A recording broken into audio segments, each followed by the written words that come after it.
Rust converter, petroleum jelly, $4, and the undercarriage of your car will be protected from road salt damage for the next 3 years.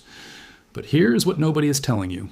The rust you can see on your car right now, that is not the problem. The problem is what has been happening underneath your car every single winter, silently, in places you never look, in places your dealer has never once pointed a flashlight.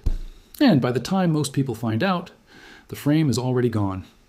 I'm going to show you exactly what road salt does to metal at a chemical level. I'm going to show you the two-compound formula that stops it completely. And I am going to show you something buried in automotive engineering literature that the car industry has been hoping you never find. Stay with me, because what comes next changes how you think about every winter you have ever driven through. If this channel has ever saved you money, hit subscribe right now. Every video we make, they wish we wouldn't. Here's a question nobody asks until it is too late. When you bought your car, new or used, did your dealer ever mention road salt? Did they ever crouch down beside the car, point underneath, and explain what 5 months of salted roads does to bare metal? Did they ever hand you a $4 solution that would protect your investment for years? Of course they did not. And I want you to hold that question in your mind, because the answer to why they did not, that is the real story of this video. And it is not the answer you expect. First, you need to understand what is actually happening under your car, because most people think rust is just rust. Surface damage, something cosmetic that spreads slowly if you ignore it. It is not. And the difference between what people think is happening and what is actually happening right now under every unprotected car in a cold climate, that difference is costing car owners billions of dollars every single year. Road salt is sodium chloride, same compound as table salt. But when it dissolves into meltwater and gets sprayed at highway speed onto every surface under your car, something specific happens to the metal. Pay attention to what comes next, because this is the chemistry the industry counted on you never learning. Salt does not rust metal directly. Salt accelerates electrolysis. Electrolysis is the process where metal loses electrons to surrounding water. Your car frame is essentially a battery, and road salt is forcing it to discharge. Without salt, this process takes years.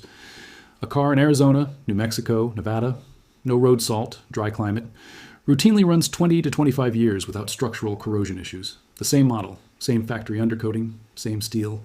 In a salt state, Michigan, Ohio, New York, the entire UK, that same car shows structural rust in 8 to 12 years. Same car, different chemistry underneath. One winter of salted road exposure does more damage to unprotected metal than 5 full years of normal moisture. 5 years in one winter. And your dealer handed you the keys knowing this and said nothing. But here is where the story gets darker, because the rust that kills cars is not the rust you can see, the rust on your door edge, your wheel arch, your bumper bracket.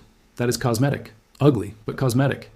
The damage that actually ends a car's life happens somewhere you cannot see without getting underneath and knowing exactly where to look. It happens inside the hollow frame rails. Inside the box, sections of the chassis that were never designed to be accessed after assembly. Inside the brackets where your brake lines run. Millimeters from the hydraulic system keeping your family safe every time you drive. Road salt brine pools in those cavities. It never fully drains. It sits in darkness through the entire winter, working. And here's the number nobody in the industry advertises. By the time rust appears on the outside of a structural frame section, the inside is already 60 to 80% compromised. You are not seeing the start of a problem. You are seeing the end of one. The outside is not where cars fail. Stay with me, because what I'm about to show you explains exactly why the industry has known this for 60 years and built nothing better. A car that rusts is a car that gets replaced. A car that gets replaced is a sale. The factory undercoating applied at the assembly plant, the thin wax layer that came standard on your car, has been essentially unchanged since the 1960s. Not because better chemistry does not exist, because better chemistry does not sell replacement cars. And a rusted brake line, the #1 salt-related failure point, is a repair bill between $400 and $800. The rust is not a side effect for the industry. The rust is scheduled revenue. They designed a system that corrodes on a timeline that matches their sales cycle. And for 60 years, it has worked perfectly. Until now. Because here is what they never wanted a video to explain. 2 compounds, $4, and the entire corrosion timeline they built their business model around stopped. Rust converter, not paint, not undercoating. A chemical, tannic acid based, that does something no coating product can do. It reacts directly with the rust itself. When rust converter contacts iron oxide, the red and brown corrosion on your frame, a chemical reaction converts it into ferric tannate. Ferric tannate is dark, hard, stable. It does not continue to oxidize. It does not spread. It is not covered rust. It is chemically neutralized rust. converted into an inert compound bonded permanently to the metal surface. And on surfaces with early stage oxidation, areas that look clean but have begun to corrode, rust converter creates a zinc phosphate layer that changes the electrochemical properties of the metal itself. The surface becomes resistant to future oxidation. This is the step your dealer's $400 undercoating package skips entirely. They spray their rubberized compound over whatever is already on your frame. They never treat what is underneath first, which means the first crack in that coating, and every rigid coating cracks, is not just an entry point for moisture. It is a sealed environment where trapped salt brine sits against metal that was already compromised.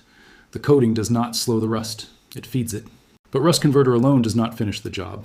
And this is the part that changes everything, because converter treats the existing damage and primes the surface, but it leaves the metal exposed. One winter without a barrier, and the electrolysis starts again from scratch, which brings us to the second compound. And I want you to pay attention here, because this is the part that should genuinely offend you. Petroleum jelly, Vaseline, $2 from any pharmacy. Here is what it actually is chemically. A mixture of hydrocarbons, molecules with zero affinity for water, hydrophobic at a molecular level. When applied over converter-treated metal, petroleum jelly does not sit on top of the surface like a coat of paint. It penetrates into every microscopic pore and surface irregularity. It becomes part of the surface texture, and the result is a barrier that road salt brine cannot penetrate. Not because it is hard, but because the surface itself has become chemically incompatible with water. Now compare that to factory undercoating. Factory undercoating is rigid. It expands and contracts with temperature, but it does not flex with the metal. Every thermal cycle, summer heat, winter cold, summer again, works against its adhesion. Every stone impact creates a microcrack. Every flex of the chassis creates a gap. And each one of those gaps is an entry point where salt brine gets trapped against the metal underneath. Petroleum jelly is semi-liquid. It moves with the metal. A stone impact in petroleum jelly closes. It does not create a sealed corrosion chamber.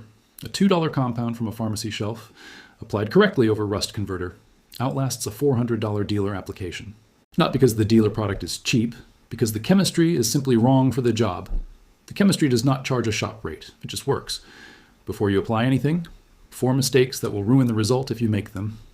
Mistake 1, skipping the pressure wash. Rust converter applied over road grime and compacted mud never reaches the metal. It reacts with the surface contamination and stops. Pressure wash every surface you plan to treat. Every bracket, every rail, every cavity edge. Let it dry 2 hours minimum. This step takes 20 minutes. It determines whether everything after it works or does not. Mistake 2, ignoring heavy rust scale. Converter works on surface rust and early oxidation. On thick, layered, flaking rust, it cannot penetrate to solid metal through the debris. Wire brush any heavy rust areas first. 2 minutes per area.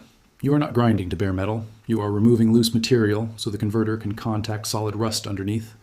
Mistake 3, applying petroleum jelly before converter is fully cured. The conversion reaction needs 4 to 6 hours to complete.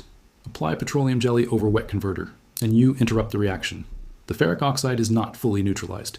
1 winter later, the rust is back from underneath the barrier you thought was protecting it. 4 to 6 hours, no exceptions. Mistake 4, treating the flat surfaces and missing the joints. Every car has specific locations where brine pools and never drains. Frame rail seams, bracket weld points, spring perches, spare tire well. Those collection points are where corrosion always starts and progresses fastest. Most people treat the visible flat surfaces. Most people miss the joints entirely. The joints are where you spend the most time. The joints are where the protection matters most. This is the step that determines everything. You need rust converter, petroleum jelly, a wire brush, a pressure washer, a 2-inch paintbrush, disposable gloves. Total cost, $4 to $6. Step 1, car on ramps or jack stands. You need to see what you're treating. Pressure wash the entire undercarriage. Frame rails, suspension components, brake line brackets, floor pan, spare tire well. 2 hours to dry. Do not rush this. Step 2, wire brush any areas with visible heavy rust scale. 2 to 3 minutes per area. Solid rust surface exposed beneath the debris. That is what you need. Step 3, apply rust converter with your paintbrush to every metal surface you can reach. Frame rails inside and outside faces both. Suspension arms and mounting points, brake line brackets, floor pan edges. You will see the surface begin to darken within minutes. That darkening is the ferric oxide converting in real time. Do not wipe it, do not touch it, let the chemistry work. Step 4, 4 to 6 hours minimum, overnight if you can. Treated surfaces will turn dark gray to black when conversion is complete. The rust is no longer active. It is no longer spreading. It is now a stable, inert compound bonded to the metal. Step 5. Apply petroleum jelly over every treated surface. Full coverage, not thick blobs, complete coverage. Work it into every seam, every joint, every bracket edge, every collection point where water pools. The flat surfaces are easy. The joints are where this matters. Take your time. What you have just built is a 2-layer system that the car industry spent 60 years hoping you would never put together. Layer 1 neutralizes every existing rust site and makes the metal resistant to future oxidation. Layer 2 creates a hydrophobic barrier that road salt brine cannot penetrate. 2 layers, $4, 1 afternoon. 3 to 4 winters of protection before any reapplication. Now I want to show you something that has been sitting in automotive engineering records since the 1990s. European manufacturers ran independent corrosion studies comparing factory undercoating, dealer-applied products, and common hydrocarbon barrier compounds on identical metal samples. 5-year studies. Controlled salt exposure, independent measurement. The hydrocarbon barrier compounds, the petroleum-based products, outperformed factory coatings at every measurement point. Year 1, Year 3, Year 5. The $2 compound beat the factory system in every single category. The manufacturers read those results and shipped the next model year with the same factory wax undercoating they had always used. Because a car that lasts 25 years in a salt state is a car that never comes back to the showroom. And a car that never comes back is a sale that never happens. You were never supposed to know this formula existed. Not because it is complicated, because it is simple. $4 in 1 afternoon is all that stands between your car and the corrosion timeline they built their entire business model around. They offered you undercoating that cracks. They offered you dealer packages applied over active rust. They offered you a replacement vehicle when the frame finally failed. They offered you rust on a payment plan. The chemistry does not rust on schedule. It never did.